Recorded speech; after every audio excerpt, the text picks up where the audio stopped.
शान्ताकारं भुजगशयनं पद्मनाभं सुरेशं विश्वाधारं गगनसदृशं मेघवर्णं शुभाङ्गम् लक्ष्मीकान्तं कमलनयनं योगिभिर्ध्यानगम्यम् वन्दे विष्णुं भवभयहरं सर्वलोकैकनाथम्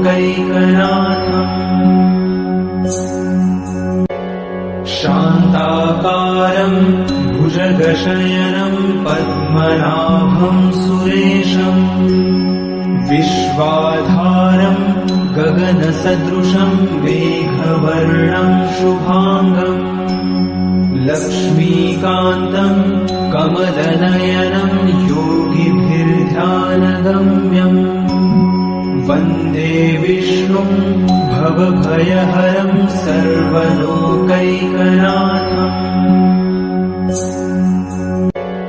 शान्ताकारं भुजगशयनं पद्मनाभं सुरेशं विश्वाधारं गगनसदृशं मेघवर्णं शुभाङ्गम् लक्ष्मीकान्तं कमलनयनं योगिभिर्ध्यानगम्यम् वन्दे विष्णुं भवभयहरं सर्वलोकैकनाथम् शान्ताकारं भुजगशयनं पद्मनाभं सुरेशं विश्वाधारं गगनसदृशं मेघवर्णं शुभाङ्गम् लक्ष्मीकान्तं कमलनयनं योगिभिर्ध्यानगम्यम् वन्दे विष्णुं भवभयहरं सर्वलोकैकनाथम्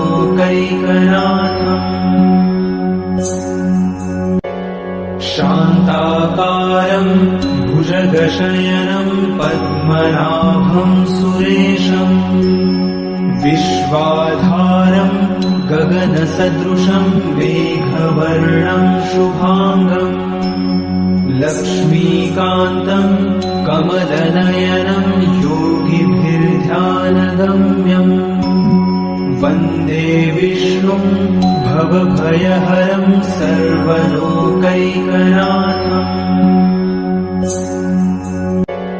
शान्ताकारं भुजगशयनं पद्मनाभं सुरेशं विश्वाधारं गगनसदृशं मेघवर्णं शुभाङ्गम् लक्ष्मीकान्तं कमलनयनं योगिभिर्ध्यानगम्यम् वन्दे विष्णुं भवभयहरं सर्वलोकैकनाथम्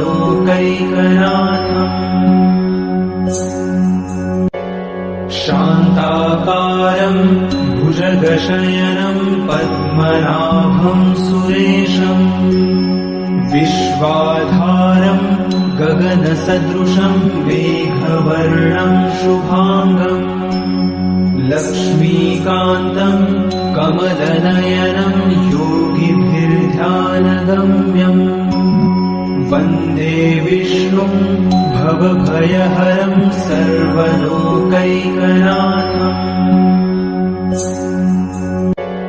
शान्ताकारं भुजगशयनं पद्मनाभं सुरेशं विश्वाधारं गगनसदृशं मेघवर्णं शुभाङ्गम् लक्ष्मीकान्तं कमलनयनं योगिभिर्ध्यानगम्यम् वन्दे विष्णुं भवभयहरं सर्वलोकैकनाथम्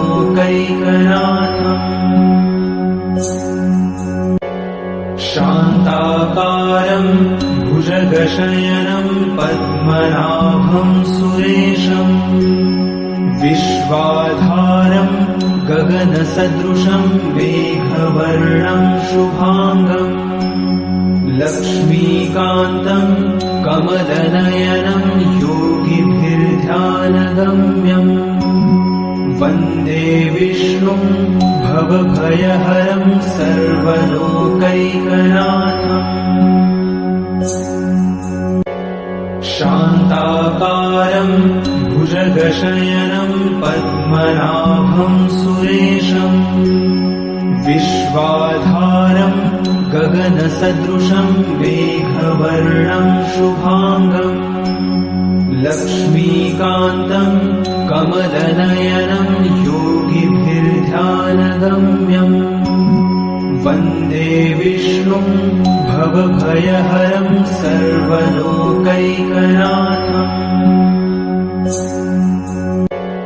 शान्ताकारं भुजगशयनं पद्मनाभं सुरेशम् विश्वाधारं गगनसदृशं मेघवर्णं शुभाङ्गम् लक्ष्मीकान्तं कमलनयनं योगिभिर्ध्यानगम्यम् वन्दे विष्णुं भवभयहरं सर्वलोकैकनाथम्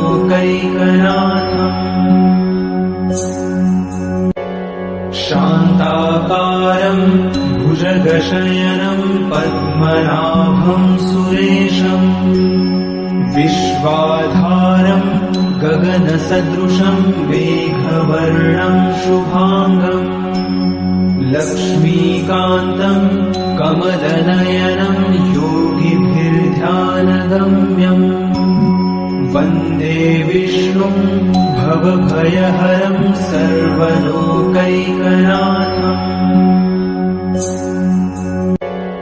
शान्ताकारं भुजगशयनं पद्मनाभं सुरेशम् विश्वाधारं गगनसदृशं मेघवर्णं शुभाङ्गम् लक्ष्मीकान्तं कमलनयनं योगिभिर्ध्यानगम्यम् वन्दे विष्णुं भवभयहरं सर्वलोकैकनाथम्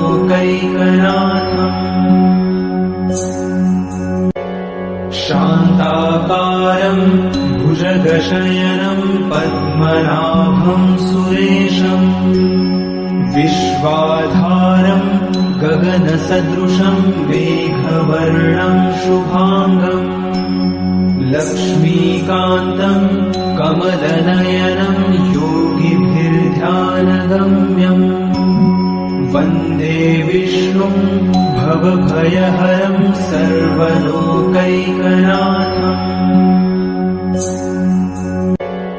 शान्ताकारं भुजगशयनं पद्मनाभं सुरेशम् विश्वाधारं गगनसदृशं मेघवर्णं शुभाङ्गम् लक्ष्मीकान्तं कमलनयनं योगिभिर्ध्यानगम्यम् वन्दे विष्णुं भवभयहरं सर्वलोकैकनाथम्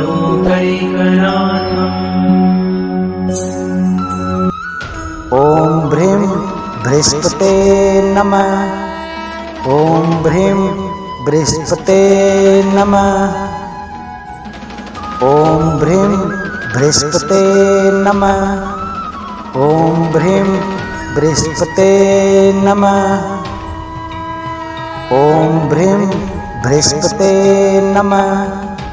ॐ ह्रीं बृहस्पते नमः। ॐ ह्रीं बृहस्पते नमः। ॐ ह्रीं बृहस्पते नमः। ॐ ह्रीं बृहस्पते नमः। ॐ ह्रीं बृहस्पते नमः।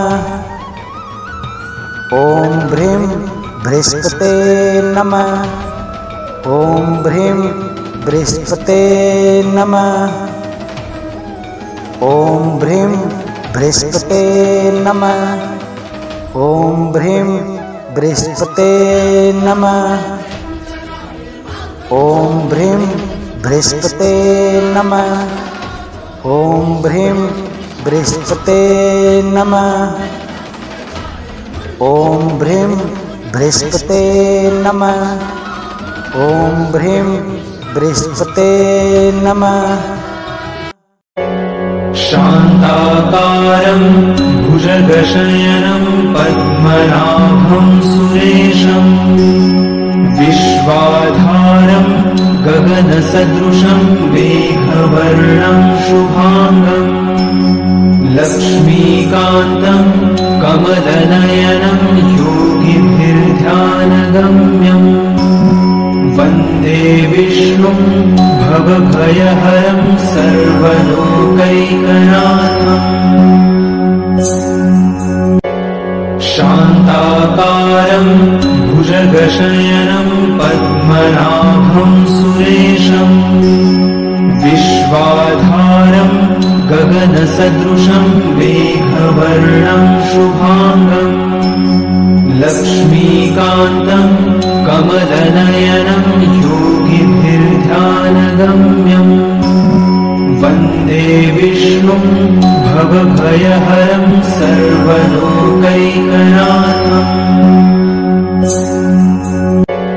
शान्ताकारं भुजगशयनं पद्मनाभं सुरेशं विश्वाधारं गगनसदृशं मेघवर्णं शुभाङ्गं लक्ष्मीकान्तं कमलनयनं योगिभिर्ध्यानगम्यम् वन्दे विष्णुं भवभयहरं सर्वलोकैकनाथम्। शान्ताकारं भुजगशयनं पद्मनाभं सुरेशं विश्वाधारं गगनसदृशं मेघवर्णं शुभाङ्गं लक्ष्मीकान्तं कमलनयनं योगिभिर्ध्यानगम्यम् वन्दे विष्णुं भवभयहरं सर्वलोकैकनाथम्।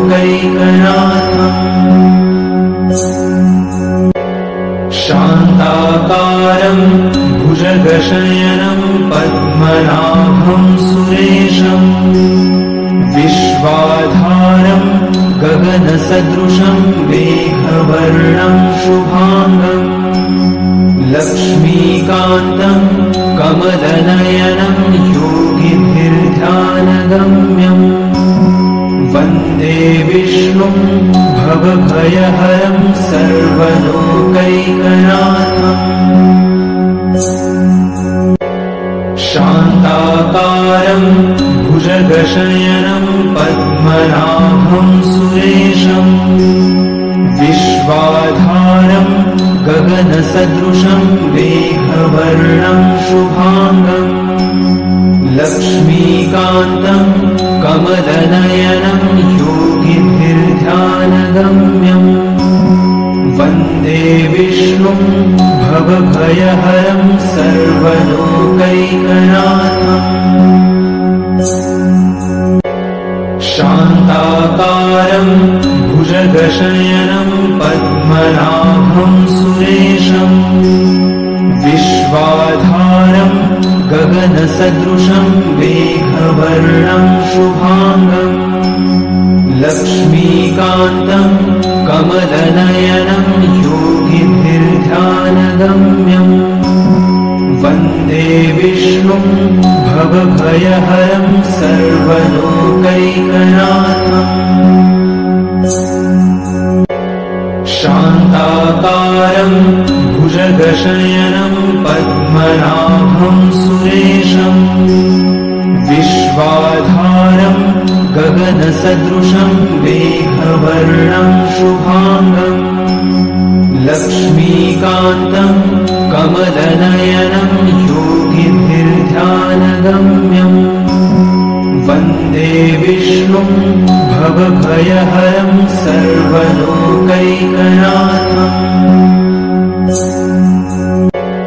शान्ताकारं भुजगशयनं पद्मनाभं सुरेशं विश्वाधारं गगनसदृशं मेघवर्णं शुभाङ्गं लक्ष्मीकान्तं कमलनयनं ध्यानगम्यम् वन्दे विष्णुं भवभयहरं सर्वलोकैकनाथम् शान्ताकारं भुजगशयनं पद्मनाभं सुरेशम् विश्वाधारं गगनसदृशं मेघवर्णं शुभाङ्गम् लक्ष्मीकान्तं कमलनयनं योगिभिर्ध्यानगम्यम् वन्दे विष्णुम् ॐ ह्रीं बृहस्पते नमः। ॐ ह्रीं बृहस्पते नमः। ॐ ह्रीं बृहस्पते नमः। ॐ ह्रीं बृहस्पते नमः। ॐ ह्रीं बृहस्पते नमः।